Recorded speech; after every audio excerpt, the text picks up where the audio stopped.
Hi friends, welcome back to my channel. So ఈరోజు episode అయితే ఎట్లా ఉంది? ఈరోజు అయితే చాలా పాయింట్స్ ఉన్నాయండి ఎపిసోడ్లో. ఎందుకంటే ఎపిసోడ్ అనేది చాలా బాగుంది. ఆ ఫన్నీ కన్వర్జేషన్ కానీ, ఒకరినొకరు ఇమిటేషన్ చేయడం కానీ, అట్లే సోనియా పాయింట్స్ అయితే చాలా ఉన్నాయి. సో సోనియా ఎందుకో నాకు ఒక యాంగిల్ కనిపించినట్టు అనిపించింది ఈరోజు.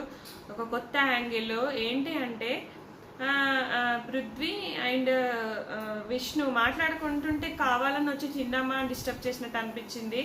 వాళ్ళిద్దరిని మాట్లాడుకుంటుంటే కావాలని కట్ చేసినట్టుగా నాకు అనిపించింది. మళ్ళీ ఎట్ ద సేమ్ టైం వెంటనే నెక్స్ట్ డే సాంగ్ వచ్చిన తర్వాత కూడా నిఖిల్తో అంటుంది, పృథ్వీ ఎందుకో పడిపోతున్నాడు అనిపిస్తుంది, ఫాలింగ్ యూ అని ఏదేదో అంటుంది. అంటే విష్ణు మాయలో పడిపోతున్నాడు అని చెప్పేస్తుంది. అయితే ఇప్పుడు నిఖిల్ కొంచెం అవాయిడ్ చేయడానికి ప్రయత్నించాడు. వాడు ఎట్లుంటే ఏంది, మనకి ఏంది, అది వాళ్ళ లైఫ్ అన్నట్టుగా కొంచెం అవాయిడ్ చేశాడు. అట్లా మాట్లాడుతుంటే ఏమంటది, ఏదో చెప్పబోతుంటుంది పృథ్వీ గురించి. సో ఈ నిఖిల్ చెప్పేది వినకుండా ఉన్నప్పుడు మరి నన్ను ఎందుకు అడుగుతున్నావు, అట్లాంటప్పుడు ఆ క్వశ్చన్స్ నన్ను ఎందుకు చేస్తున్నావు అంటే, యాక్చువల్గా నిఖిల్కి కూడా ఆ పాయింట్ అడగడం నచ్చలేదు. కానీ ఈమె కావాలని వాళ్ళిద్దరు మాట్లాడుకుంటున్నప్పుడు వెళ్ళి తిందామా అని పిలవడం కానీ, నెక్స్ట్ డే నిఖిల్తో ఆ విషయం గురించి డిస్కస్ చేయడం కానీ, కొంచెం మళ్ళీ స్టార్టింగ్లో యష్మితో కూడా నిన్ను యష్మి చూస్తుంటుంది, మీ ఇద్దరి మధ్య ఏదో ఉందని అంటే, ఈ పృథ్వీతో ఏ అమ్మాయి మాట్లాడినా ఓర్వలేకపోతుందా, తట్టుకోలేకపోతుందా, మరి ఏ ఫీలింగ్తో అంటుంది, ఏమన్నంటే గేమ్ పాడు చేసుకుంటాడేమో అన్నట్టుగా మాట్లాడినట్టు నాకు అనిపించింది. అక్కడ ఏదో కొంచెం సోనియా అయితే నాకు నచ్చలేదు. సో ఈమెకి ఏమైనా ఇది ఉందా మరి పృథ్వీ పైన అనేది నాకు అర్థం కాలేదు. అట్లా ఎందుకు మాట్లాడతారు? ఇప్పుడు ఒక అమ్మాయి ఇది చేస్తున్నప్పుడు చిన్నోడో పెద్దోడో సంథింగ్ అన్నయ్యనో తమ్ముడో అనుకున్నప్పుడు అట్లాంటివి ఏమి అవాయిడ్ చేయొద్దు కదా. ఎవరి హ్యాపీనెస్ వాళ్ళది అన్నట్టు వదిలేయాలి. కానీ ఇక్కడ వేరేలాగా ఆలోచించినట్టు నాకు అనిపించింది. అట్లనే తర్వాతకి ఇంకా ఇది వచ్చింది కదా, ఈ గోల్డ్ బ్రేస్లెట్ వేసుకోవాలి చేతికి అన్నప్పుడు, సో మణికంఠ అయితే పాపం కరెక్ట్ డెసిషన్ తీసుకున్నట్టు నాకు అనిపించింది. ఎందుకంటే వాళ్ళ క్లాన్లో ఆ అబ్బాయిని ఎలాగో ఎదగనివ్వట్లేదు. ఇంకా అందరు కలిసి నిన్న ఎగబడ్డాడు. ఇంకా అప్పుడు నువ్వు సాక్రిఫైస్ చేసావు, ఒప్పుకోకుండా నో అన్నావు అని చెప్పేసి చాలా ఇంకా అంతకంత ఎగబడేసరికి అతనికి ఆ క్లాన్లో ఉండడం నచ్చలేదు. పాపం కరెక్ట్ డెసిషన్ తీసుకున్నాడు. నేను కాంతర టీంకి వెళ్ళిపోతున్నా అన్నాడు. అయితే కొన్ని స్వాప్ చేయాలంటే ఆదిత్య గారిని అయితే కరెక్ట్గా స్వాప్ చేశాడు. ఎందుకంటే కరెక్ట్ పాయింట్స్ కూడా చెప్పాడు. ఫస్ట్ నుంచి వాళ్ళ టీంలో ఉన్నాడు.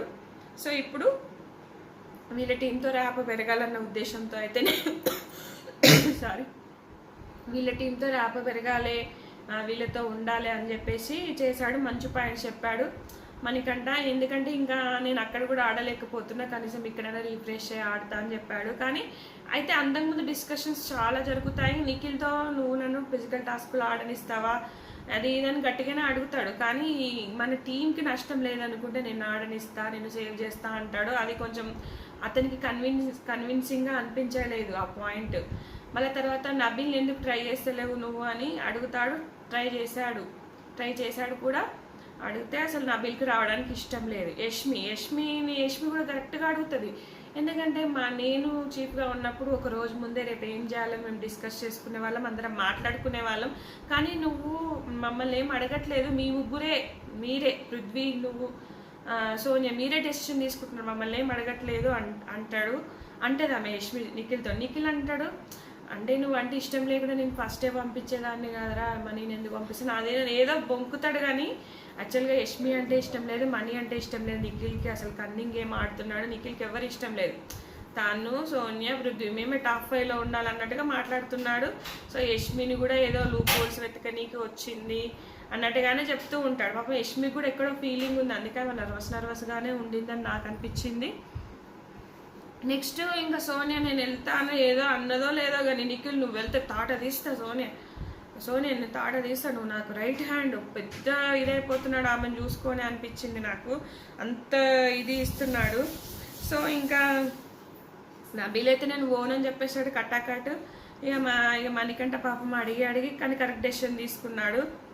అయితే ఇంకా యష్మి కూడా పాపం కరెక్ట్గానే అడిగింది. సో నిఖిల్ క్లాన్లో అయితే ఎవ్వరు సాటిస్ఫైగా లేరు. అప్పుడు సీత అంతే, విష్ణు అంతే, ఎవ్వరు అతనితో సాటిస్ఫైగా లేరు. ఒక పృథ్వీ అండ్ సోనియా తప్ప ఇంకెవ్వరు సాటిస్ఫైగా అయితే లేరు. ఇంకా తర్వాతకి లాస్ట్కి వచ్చేసి మనకి ఇది ఒకరినొకరిని ఇమిటేషన్ చేస్తుంటారు కదా, అది మస్తు అనిపించింది నాకు. పాపం నబీల్ అయితే ఎక్సలెంట్ చేశాడు ఆదిత్య లాగా, అసలు మొత్తం ఆ పాత్రలోనే ఉండిపోయాడు. అప్పుడు సన్నీ ఎట్లా చేసిండో ఇప్పుడు అట్లా నబీల్ అట్లా చేసినట్టు నాకు అనిపించింది. సన్నీ కూడా ఫుల్ అసలు ఏమన్నా చేసిండు అప్పుడు. ఇంకా ఈ టాస్క్లో ఇంకా తర్వాతకి నిఖిల్ బాగానే చేశాడు. ఇక సీత అయితే సోనియా లెక్క సూపర్ చేసింది, అసలు ఆ హగ్గులు అవన్నీ. ఇంకా అసలు ఆమె సోనియా కొంచెము ఫీల్ అయినట్టు నాకు అనిపించింది, కానీ అది కవర్ చేసుకుంటున్నట్టు కూడా అనిపించింది. సోనియాకి అసలు ఏం స్కిల్స్ లేవా, ఆమెకి లేవా అసలు ఏం? ఇప్పుడు యష్మి వేసుకుంది, యష్మి లెక్క చెయ్యొచ్చు కదా. అంటే అసలు పాత్రలు అసలు ఆమె అసలు యాక్టింగ్ చేసిందా, ఏం సినిమాలు చేసింది అసలు ఆమె? ఏం స్కిల్స్ ఉన్నాయి ఆమెకి? లొల్లి పెట్టించుడు, పుల్లలు పెట్టుడు, ఒకళ్ళు నెగిలేని ఇప్పుడు ఈ గుణాలు తప్ప ఇంకేం మంచి స్కిల్స్ లేవో. డాన్స్ రాదు, ఓ యాక్టింగ్ కూడా రాదు, ఇంకేమొచ్చు ఆమెకు? ఏమొచ్చని వచ్చింది హౌస్కి? అసలు డాన్స్ అయినా నేర్చుకొని రావాలి కదా, అది లేదు. యాక్టింగ్ అయినా నేర్చుకొని రావాలి కదా, అది లేదు. ఏంటి మొగల పక్కన కూర్చొని మాట్లాడుకోవడం, ఇది ఒకటి నేర్చుకొని వచ్చిందా? అసలు ఆమె ఏం నేర్చుకొని వచ్చింది అని నాకు అనిపిస్తుంది. నా ఒపీనియన్ మాత్రం ఎపిసోడ్ పరంగానే నేను చెప్తున్నాను. చిన్నోడిని పెద్దోడిని అటు ఇటు చేసుకొని ముచ్చట్లు పెట్టుడు, వాళ్ళతో ర్యాపో చేసుడు, ఇవేనా ఆమె నేర్చుకొని వచ్చింది? అసలు ఆమె ఎట్లా మళ్ళీ ఎదుటోళ్ళని మాత్రము ఏమన్నా మాటలు పెడుతుందా, వంకలు పెడుతుందా? విష్ణుని తప్పు పడుతుంది, తర్వాత మన విష్ణుని తప్పు పట్టింది, తర్వాత అందరు ఏదో ఒక విషయంలో తప్పు పడుతూనే ఉంటుంది. ఇంకా ఏం కవర్ చేసుకుంటుంది నైట్కి మణికంఠతోని నైట్ 1:15 అప్పుడు డిస్కషన్ చేస్తా. అబ్బా అందరి నోటి నుంచి సోనియా పృథ్వీ నిఖిల్, సోనియా పృథ్వీ నిఖిల్ అంటున్నారు అని ఓ సంబరంగా ఫీల్ అవుతుంది. అక్కడ ఎక్కిరిచ్చారు అనుకుంటలేదు, ఎక్కిరిచ్చారు. దాన్ని కూడా పాజిటివ్గా తీసుకుంటుంది ఆ అమ్మాయి, అసలు పాజిటివ్గా తీసుకొని చెప్తుంది. నాకు నవ్వు వస్తుంది. అప్పుడు మణికంఠ వెంటనే ప్రేరణ చాలా బాగా చేసింది, నబీల్ చాలా బాగా ఎంటర్టైన్. ఇంకా సోనియా ఏమనుకుంటుందంటే బయటకి ఎట్లా పోట్రాయ్ అవుతుందని ఆలోచించట్లేదు ఆమె. హౌస్లో ఉన్న వాళ్ళు ఇంత ఎక్కిరిస్తున్నారంటే బయటకి ఎట్లా వెళ్తుంది అనేది ఆలోచించకుండా పాజిటివ్గా అనుకుంటున్నారు. మా పేర్లు వినబడుతున్నాయి, మాకే ఇది అని చెప్తుంది. తన గురించి తానే గొప్పగా ఫీల్ అయిపోతుంది. యాక్చువల్గా ఆమె నిద్ర పట్టకుండా లేచి కూర్చొని ఇట్లా వెళ్తుందా అని ఆలోచించకుండా ఏదో పాజిటివ్గా తనకు తాను పాజిటివ్గా చేసుకుంటుంది. నెగటివ్ అనుకుంటే నేను ఎక్కడ డిమోటివేట్ అయిపోతానని చెప్పేసి పాజిటివ్ అనుకొని పాజిటివ్గా మణికంఠకి చెప్పినట్టు నాకు అనిపించింది. మణికంఠ పాపం ప్రేరణని నవ్విని చాలా పొగిడాడు, కానీ ఎంత పొగిడినా కూడా వాళ్ళు చేసే యాక్టింగ్ స్కిల్స్ వల్ల మనం ఎక్కడో ఒక దగ్గర కొంచెం ఫీల్ అవుతాం అన్నట్టుగా చెప్పాడు. ఆ మాట నాకు బాగా నచ్చింది. సో మణికంఠ మంచిగా అనిపించింది. మణికంఠ కూడా ఇంతకడికి బాగానే చేసిండు, నిఖిల్ బాగానే చేసిండు, సీత కూడా బాగానే చేసింది. సో నబీల్ అయితే ఎక్సలెంట్. పాపం సోనియాకి అయితే ఏ స్కిల్స్ లేవు, అసలు ఆమె వేస్ట్గా వచ్చింది. ఒట్టిగా అటు ఇటు పుల్లలు పెట్టి అటు ఇటు మాట్లాడి అటు ఇటు కూర్చొని కంటెంట్ క్రియేట్ చేద్దామన్నట్టుగా తప్ప ఆమె ఏ స్కిల్స్ లేవు. ఆమె అయితే నాకు అసలు వేస్ట్ అనిపిస్తుంది హౌస్లో. ఇది ఫ్రెండ్స్ నాదైతే. నచ్చితే కనుక లైక్ చేయండి, షేర్ చేయండి. Thank you friends, thank you for watching.